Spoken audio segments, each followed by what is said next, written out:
게리 겐슬러 SEC 의장은 비트코인을 제외한 모든 암호화폐가 증권이라고 했습니다. 그리고 월권을 행하면서까지 크립토 시장을 압박해왔죠. 반면 제롬 파월 연준 의장은 이 암호화폐가 화폐로서의 지위를 가진 것처럼 보인다고 말했습니다. 뿐만이 아닙니다. 너무 강력한 규제로 이 암호화폐의 혁신을 죽이고 싶지 않다고 강조했죠. 자, 연준은 SEC와 달리 왜 암호화폐에 우호적인 입장을 취하고 있을까요? 자, 그리고 연준의 패드나우 출시 이후 리플과의 관계성에 대한 여러 추측이 나오는데요. 이 둘은 어떤 관계가 있을까요? 이 영상 하나로 정리하겠습니다.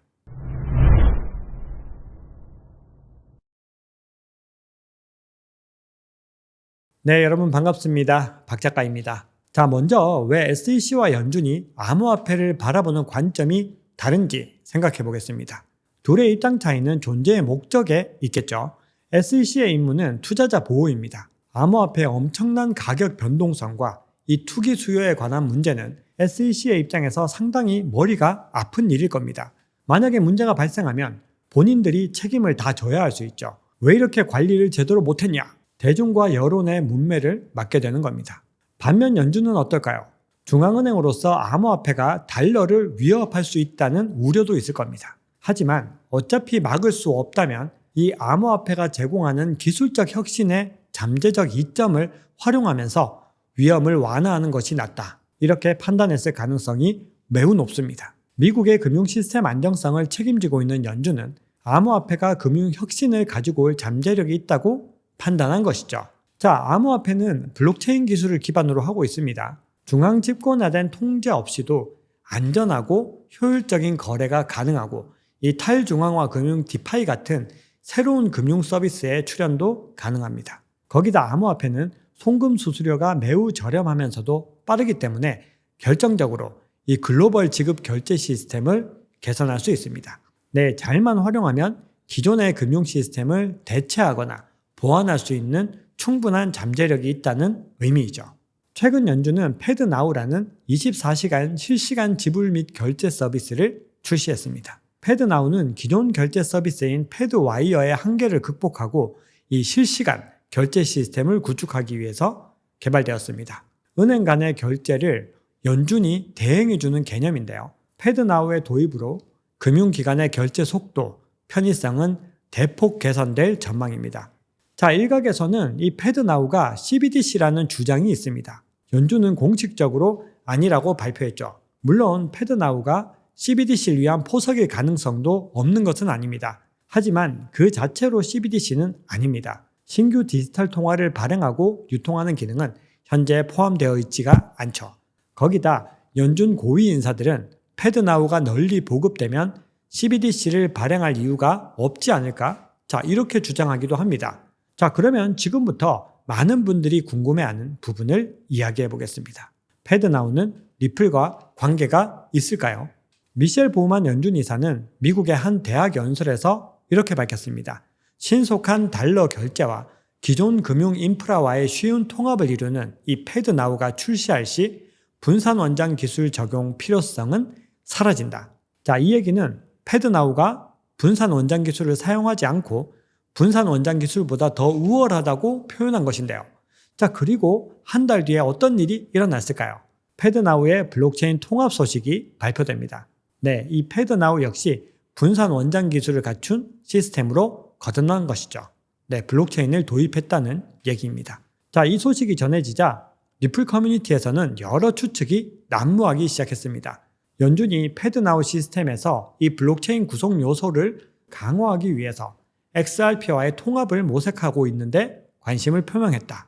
패드나우가 리플의 인터레저 프로토콜 ILP를 기반으로 구축되었다. 이런 이야기들이었는데요.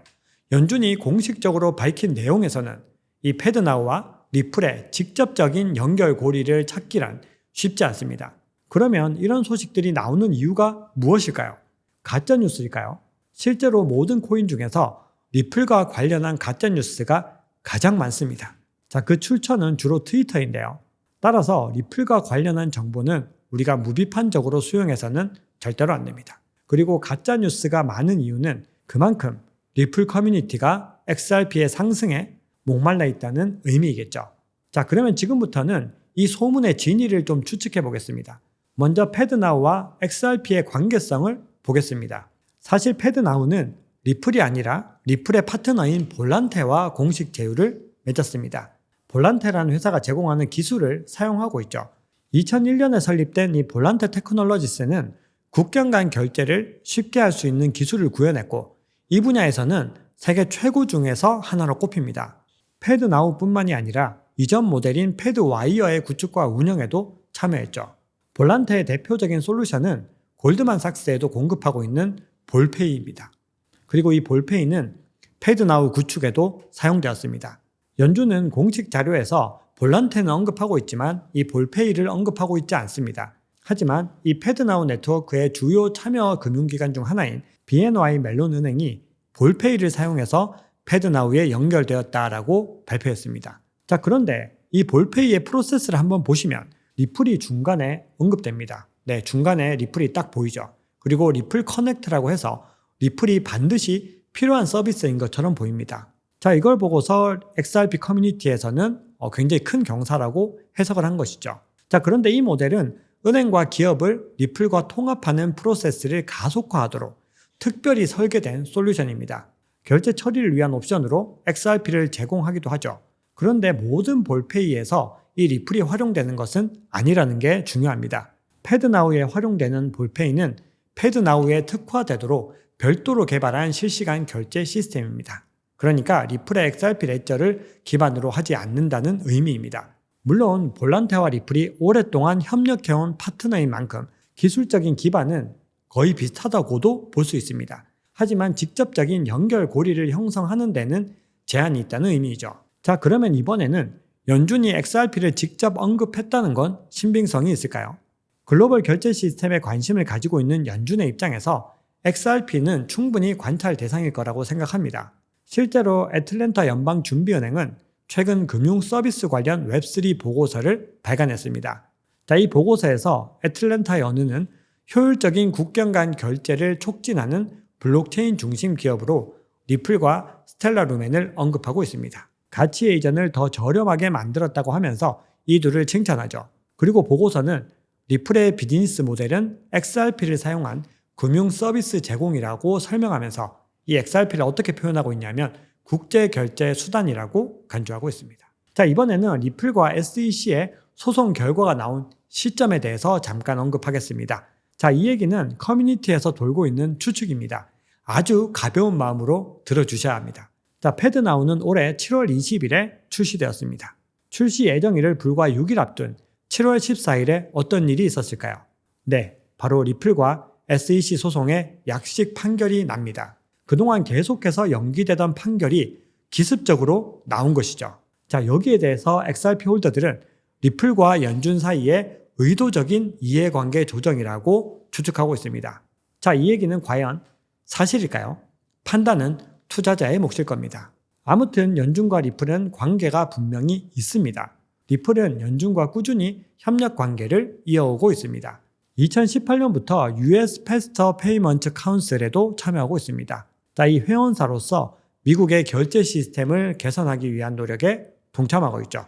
그리고 볼란테 테크놀로지스도 여기에 함께하고 있습니다. 자, 그리고 리플의 고문이었던 마이클 바가 작년에 연준의 부의장이 되었습니다.